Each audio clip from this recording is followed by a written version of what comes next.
Good morning students. विज्ञान के कुछ प्रश्न करते हैं जो अक्सर परीक्षाओं में पूछे जाते हैं। हमारे इसमें पहला प्रश्न है, निम्न में से किसकी उपस्थिति प्रकाश संश्लेषण प्रक्रम का संपन्न होना दर्शाता है। ऑप्शन है हमारे पास आयोडीन, दूसरा स्टार्च, तीसरा कार्बन, चौथा क्लोरीन।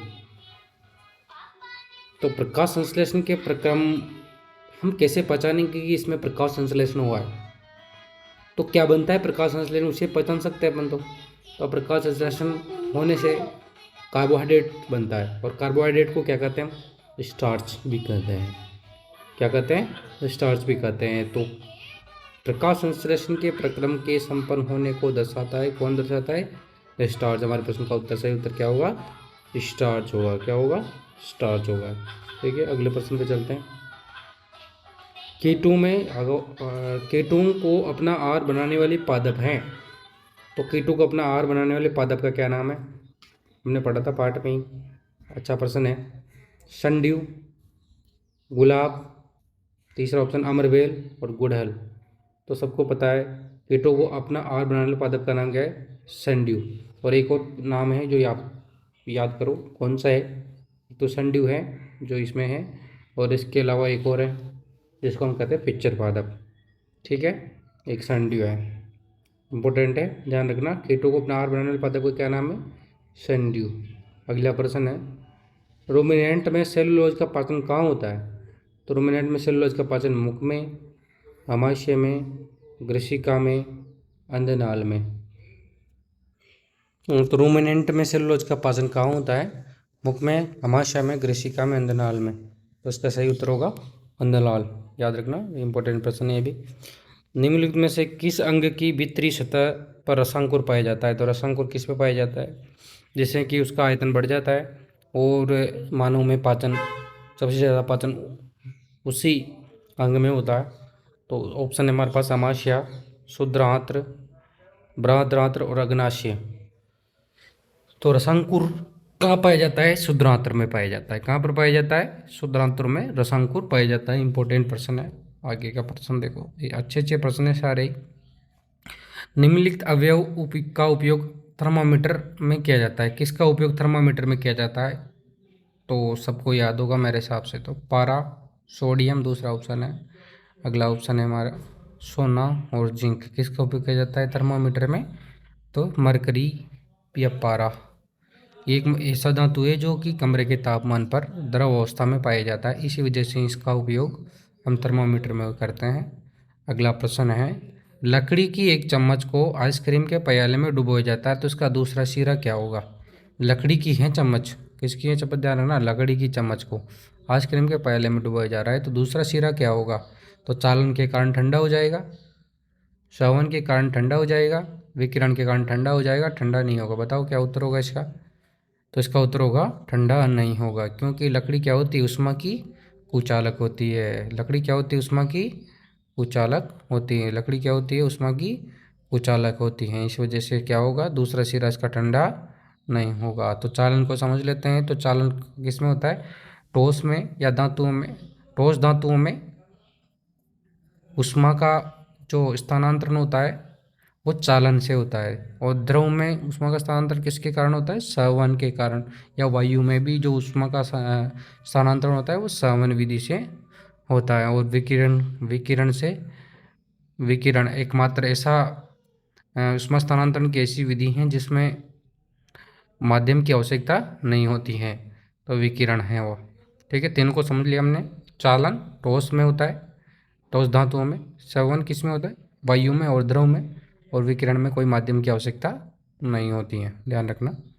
इस प्रश्न का उत्तर क्या होगा, लकड़ी की चम्मच को आइसक्रीम के पहले में डुबाया जाता है, इसका दूसरा सिरा क्या होगा, ठंडा नहीं होगा। क्यों नहीं होगा, क्योंकि लकड़ी क्या होती है, उष्मा का कुचालक होती है। अगला प्रश्न, अम्लीय वर्षा निम्न का मिश्रण है। अम्लीय वर्षा किस किस का मिश्रण है, नाइट्रिक अम्ल, सल्फ्यूरिक अम्ल और जल का। नाइट्रिक अम्ल, हाइड्रोक्लोरिक अम्ल और जल का। सल्फ्यूरिक अम्ल, हाइड्रोक्लोरिक अम्ल और जल का। सल्फ्यूरिक अम्ल और फास्फोरिक अम्ल और जल का। तो ये नाइट्रोजन और सल्फर के अम्ल होते हैं। किस किस का उत्तर होगा इसमें, नाइट्रिक अम्ल और सल्फ्यूरिक अम्ल और जल का। तुमने पढ़ा था, इसमें पाठ में स्पष्ट लिखे हुए हैं सब किताब में, नाइट्रिक अम्ल और सल्फ्यूरिक अम्ल और जल का। अम्लीय वर्षा, इनका मिश्रण इंपॉर्टेंट प्रश्न है, कई परीक्षाओं में पूछे जाते हैं। अगला प्रश्न है, आसू जल की प्रकृति होती है। तो आसू जल की प्रकृति कैसी होती है? अम्लीय, क्षारीय, उदासीन, अनिश्चित। तो आसू जल की प्रकृति होती है उदासीन, याद रखना। आसू जल की प्रकृति कैसी होती है? उदासीन। भौतिक परिवर्तन कौन सा है? तो भौतिक परिवर्तन किसे कहते हैं? तो वह परिवर्तन जिसमें नए पदार्थ नहीं बनता है। भौतिक परिवर्तन उसे कहेंगे जिसमें नया पदार्थ नहीं बनता है, केवल पदार्थ की अवस्था बदल जाती है। क्या होती है? केवल पदार्थ की अवस्था बदल जाती है, उसे बोलते हैं भौतिक परिवर्तन। ठीक है। तो लोहे पर जंग लगना, तो इसमें नया पदार्थ बन गया, जंग बन गया। दूध से दही बनना, तो दूध का दही बन गया। टायर का जलना, तो टायर जलने के बाद राख बन जाती है या फिर धुआं हो जाता है, तो इसमें भी नया पदार्थ बन रहा है। और बर्फ़ का पिघलना, तो इसमें क्या हो रहा है? इसमें नया पदार्थ नहीं बनता है, इसमें केवल पदार्थ की अवस्था बदल। लोहे पर जंग लगने के लिए निम्न में से क्या आवश्यक है? ऑक्सीजन और जल, कार्बन डाइऑक्साइड और जल, सल्फर और जल, नाइट्रोजन और जल। तो लोहे पर जंग लगने के लिए आवश्यक है ऑक्सीजन और जल। ऑक्सीजन और जल।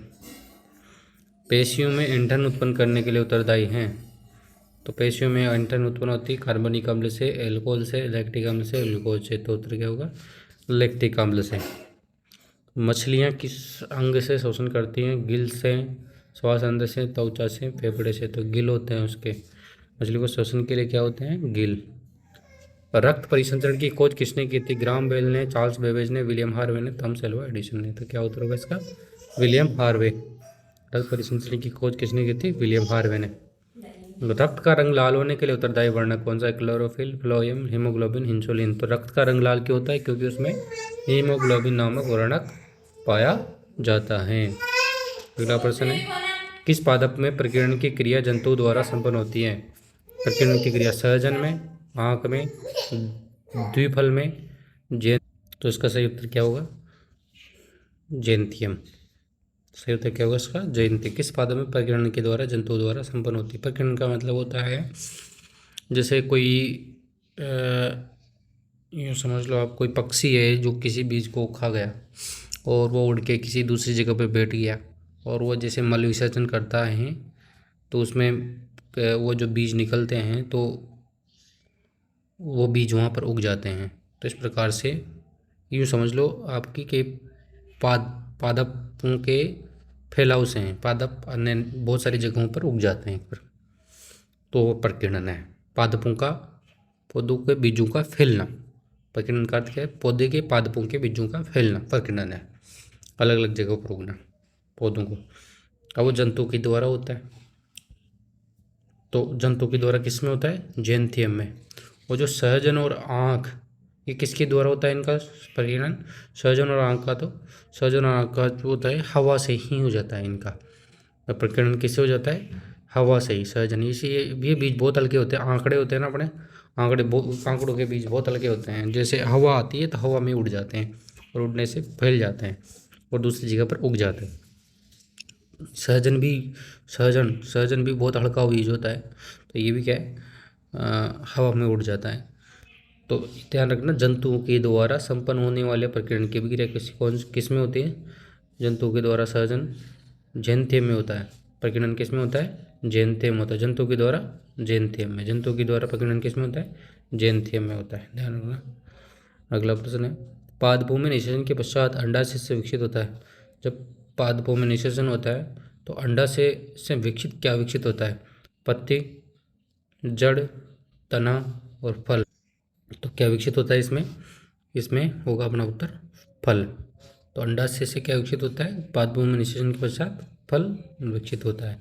अगला प्रश्न है, लक्षिता 2 मीटर प्रति सेकंड की चाल से 20 मिनट में कितनी दूरी तय करती हैं? तो 2 मीटर प्रति सेकंड की चाल से कितनी दूरी तय करती हैं? तो दूरी का सूत्र होता है समय बराबर दूरी बटा चाल। ये जो समय, 1 मिनट पे दूसरा ले लेते हैं, ये समय बराबर होता है दूरी बटा चाल। ठीक है। तो हमें क्या निकालनी है? यहाँ पर दूरी निकालनी है। तो दूरी का सूत्र क्या होगा? दूरी का सूत्र होगा समय और चाल गुणा हो जाएगा। तो दूरी का सूत्र क्या होगा? समय और चाल गुणा कर लेंगे अपन। तो दूरी बराबर हो जाएगा दूरी बराबर हो जाएगा, दूरी बराबर समय गुणा चाल। तो यहाँ चाल है 2 मीटर प्रति सेकंड गुणा समय कितना है 20 मिनट। तब देखो ये जो चाल दे रखी है लक्षित है कि वो सेकंड में दे रखी है, तो हम 20 मिनट को भी सेकंड में बदलेंगे। तो 20 मिनट को सेकंड में बदलेंगे, किससे गुणा कर देंगे उसको 60 से गुणा करेंगे। तो कितना हो गया 60 गुणा 20, 6 दूनी 1200, 1200 सेकंड हो गए। तो 12 अब इसको हल करना है 1200 सेकंड में हल करना है, तो 1200 सेकंड इसको करते हैं सूत्र दोबारा क्लियर लिखते हैं। तो दूरी बराबर क्या होगा, दूरी बराबर होता है सूत्र समय गुणा चाल। तो समय कितना था अभी 1200 गुणा चाल कितना है, चाल कितनी थी 2 मीटर प्रति, 1200 गुणा 2, तो 1200 को 2 से गुणा कर देंगे तो 2400 हो जाएगा। कितना हो जाएगा 2400 मीटर। तो उत्तर क्या आएगा इस प्रश्न का हमारा 2400। क्या उत्तर आएगा इसका 2400। इस प्रकार से करना है, तो ध्यान रखना है क्या उत्तर आएगा इसका 2400 मीटर। ये उत्तर आएगा 2400। तो ध्यान रखना सूत्र क्या होता है, इंपॉर्टेंट प्रश्न, ये कई परीक्षा में पूछा जाता है। तो आपको याद रखना है। इसमें देखो सूत्र से पता, इससे ये जो दे रखा होता है मात्रक उसे पता चल जाता है। मीटर ऊपर लिखा है, नीचे सेकंड लिखा है। मीटर किसका मात्रक होता है दूरी का, तो ऊपर लिख गया दूरी। सेकंड किसका मात्रक होता है समय का। तो ये किसका सूत्र हो गया चाल का, लिखा है चाल।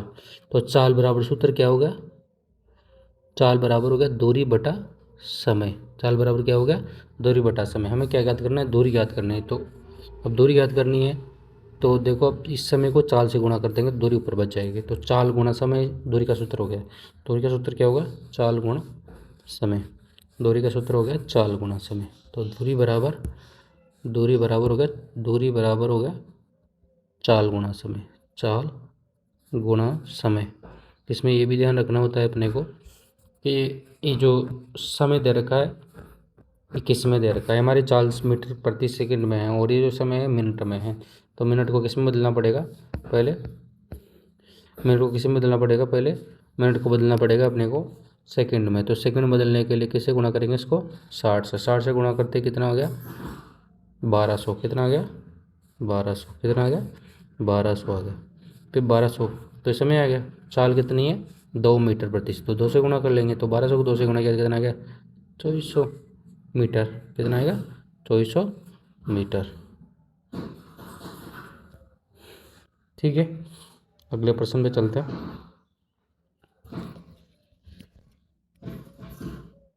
नियत चीटें चिड़िया से नियत चाल से गति करने वाली वस्तु का दूरी समय ग्राफ होगा। नियत चाल से चल रही है तो दूरी समय ग्राफ एक सरल रेखा होगा। कैसा होगा एक सरल रेखा। समझने के लिए बना देते हैं एक बार आपके समझने के लिए। जैसे ये इधर मान लो दूरी है और इधर है समय।